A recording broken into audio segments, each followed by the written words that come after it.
In the furnace of Death Valley, a green flame burning on a dugout floor revealed borax worth more than gold, sparking a frenzy that built fortunes and erased names.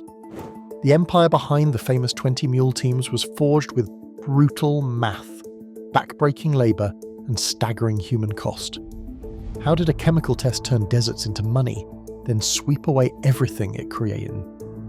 The real story behind this rise and ruin begins with a single match. Aaron Winters crouched in his dugout beneath the Death Valley sky, clutching a lump of white minerals scraped from the salt flats. He poured sulfuric acid over the rough crystals, struck a match, and watched as a sudden emerald flame flickered in the darkness. That green fire meant borax, an element so rare in America that until now it had been hauled from Tibet on the backs of sheep over Himalayan passes at $500 a ton. In 1881, that was a fortune, enough to buy land, build towns, or lose everything. Trying, Winters' claim sat 190 feet below sea level, in a place where the air shimmered at 130 degrees Fahrenheit, and the ground itself could kill. Word of the discovery travelled fast.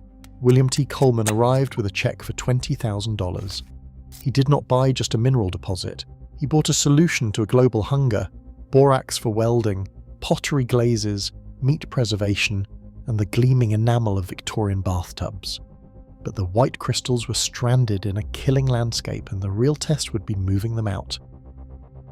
The borax waited, stranded 165 miles from the nearest railhead. The desert offered no water, no road, and no forgiveness. Standard wagons would vanish into the salt flats, and horses would collapse before the halfway mark. The answer lay in precision. A train of 18 mules and 2 draft horses pulled 2 freight wagons and a 1,200-gallon water tank. Every detail was calculated. Each animal needed about 10 gallons of water a day, so 20 animals meant 200 gallons every single day. The water wagon provided a 6-day margin. If the team was stranded on the trail for 7 days, the loss was total: animals, wagons, and borax. J.W.S. Perry designed the wagons with 7-foot rear wheels and 8-inch iron tyres to float over the crust, built from seasoned ash and oak that could survive Death Valley's bone-dry air. The Skinner handled 100 feet of team with a single jerk line, guiding the lead mules, called pointers, trained to leap the chain on sharp curves. This was not brute force. It was an equation in motion, where animal and iron had to function as one. Every journey was a test of math against the desert's margin for error. 40 men, their names lost to the record, scraped borax from the salt flats beneath a sun that could peel skin.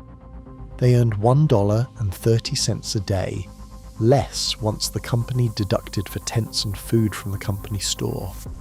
The alkali dust burned their hands, so they wrapped their faces in strips of cloth, eyes narrowed against the glare and wind. At night, they slept in canvas shacks pitched on ground that cracked and stung. The ledgers from Harmony Borax Works list tonnage by the week and wages by the day, but the columns for names are blank. Chinese labourers made up most of the workforce, but the company valued a good mule more than a man. A matched pair of wheel horses cost $400, enough to pay a labourer for nearly a year. If a worker left, another could be hired from Mojave for $50 a month. By 1888, 20 million pounds of borax had passed through their hands. Their legacy is measured in the weight of what they moved, not in the ink of any payroll book. Francis Marion Smith stepped into the ruins of Coleman's failed empire with a different vision. He saw that the 20 mule teams, once a logistical necessity, could become something more, an emblem. Smith bought out the assets in 1890, then hired Stephen Mather, a young advertising manager who would later lead the National Park Service. Together they transformed a grueling desert haul into a national icon. The image of the mule team, harnessed in a line against the sun-bleached flats, appeared on every box of borax. Housewives in Chicago and St. Louis saw purity and strength in a product dug from the harshest place in America. Mather's first campaign quadrupled sales in a single year. By 1895, output had tripled, reaching £11 million. The teams themselves would soon be obsolete, but their silhouette outlasted the wagons and the men who drove them. Smith's fortune, once measured in sacks of ore, now grew with every box stamped with the 20 Mule logo, proof that in America the story could be worth more than the substance. Land in Oakland could be had for $5 to $7 a front foot when Francis Marion Smith arrived. He saw opportunity in every empty lot and rolling hillside. With Frank C. Havens, he formed the Realty Syndicate in 1895. The plan was simple but bold: buy up the outskirts, lay down streetcar lines, and watch property values soar as the city's edge moved outward. Over 13,000 acres changed hands, stretching from Mills College to the slopes of North Berkeley. By 1902, every streetcar line in the East Bay had been gathered into one system. On October 26, 1903, the first Key System train carried 250 passengers from Berkeley to the ferry, crossing a 16,000-foot causeway built over the bay. At its height, the Key System reached 6 cities and ran 66 miles of track, a web of rails that connected new neighborhoods to the heart of Oakland. The streetcars themselves never turned a profit. The real money came from selling lots along the routes, each new line making the syndicate's land more valuable. As one executive put it, the relationship was like two pockets in the same man's trousers. Money moved from one to the other, but it all belonged to Smith and Havens. The empire was modern, calculated, and for a time unstoppable. Creditors gathered in 1913 and closed their books.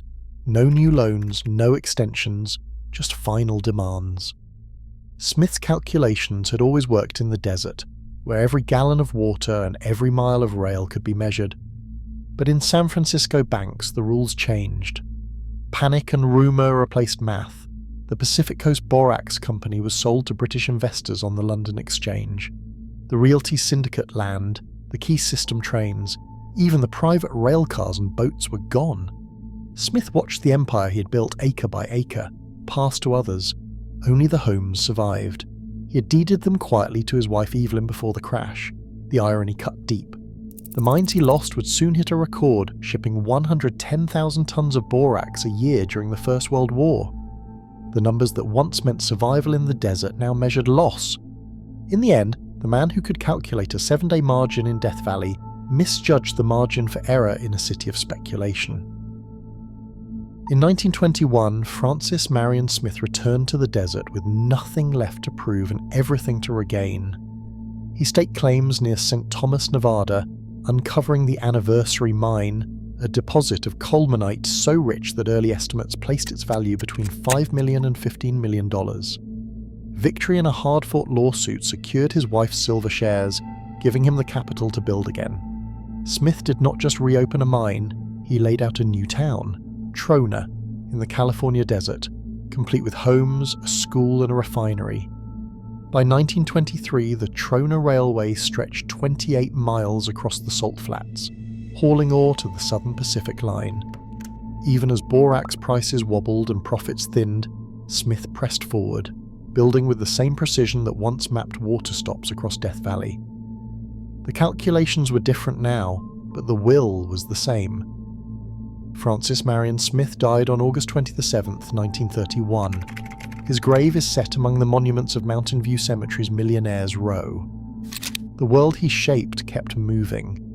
In 1958, the last Key System train crossed the bay, closing a chapter on the East Bay streetcar era. The Syndicate building at 1440 Broadway, once the proud headquarters of Smith's Realty Syndicate, changed hands again in 2018 for $40 million, its value a fraction of the dreams pinned to it a century before. Today, nearly half of the world's refined borates come from the Boron mine in California, a site Smith's company once held but never developed. Borax still flows into the glass of phone screens, the strength of steel, the fibres of insulation.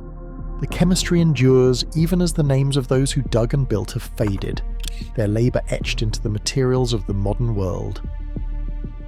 Borax still shapes daily life, from your phone screen to steel frames, yet the scars and stories beneath remain mostly invisible. As global corporations mine what pioneers left behind, the desert's lesson endures. What we extract and who we erase still decides the balance of profit and memory. Share your thoughts below.